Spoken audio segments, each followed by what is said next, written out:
rekan sekalian, setelah adanya video viral tersebut, kemudian kami membentuk tim yang diketuai oleh Kasat PJR, Kompol Akmal, dan dari hasil penelusuran, baik berdasarkan video maupun penyelidikan kepada masyarakat, teman-teman yang bergerak di bidang usaha jasa angkutan, akhirnya diketahui bahwa yang pertama, kendaraan tersebut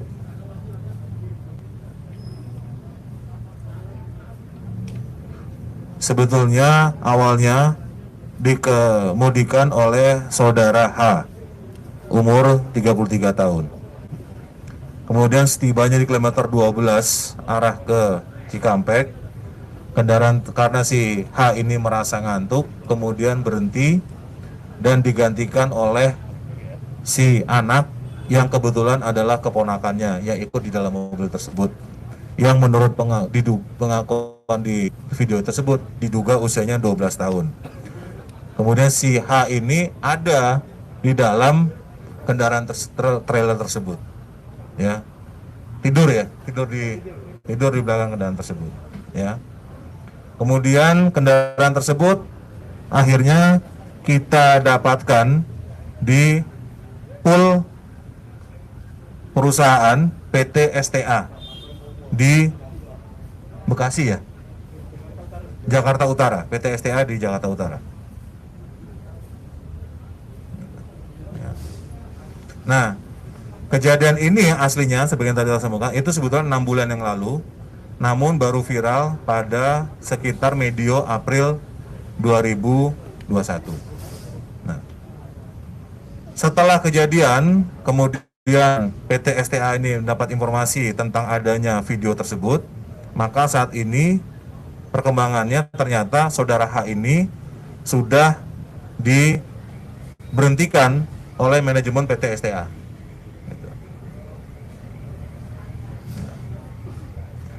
Kemudian kepada si anak, ya, dengan mengacu kepada Undang-Undang Perlindungan Anak maupun Sistem Peradilan Pidana Anak, yaitu Undang-Undang Nomor 11 Tahun 2012, yang kepada anak di bawah umur ini harus dapat dilakukan diversi, ya.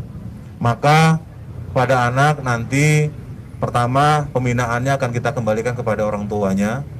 Tentu nanti kita didampingi oleh psikolog anak akan melakukan konseling, ya, kepada si keluarga maupun kepada anak, sekaligus juga memberi peringatan kepada orang tua si anak, ya, untuk lebih mengawasi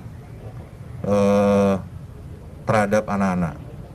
Yang kedua, kepada saudara H ini dan kepada perusahaannya nanti akan kita koordinasikan dengan pihak Subrenakta di Krimum untuk melihat apakah ada dugaan pelanggaran pidana terkait dengan eksploitasi anak di bidang ekonomi dengan adanya kejadian ini. Tapi tentu ini memerlukan pendalaman lebih lanjut dari pihak penyidik.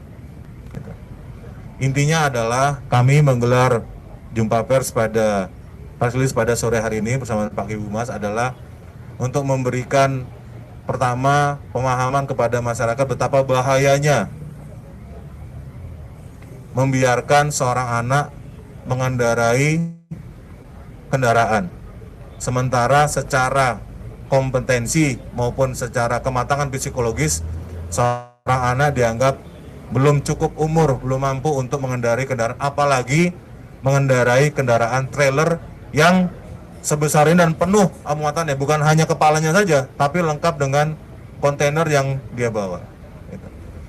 Kita masih tentu ada beberapa kali kecelakaan yang menyebabkan korban cukup banyak, yang pelakunya adalah seorang anak.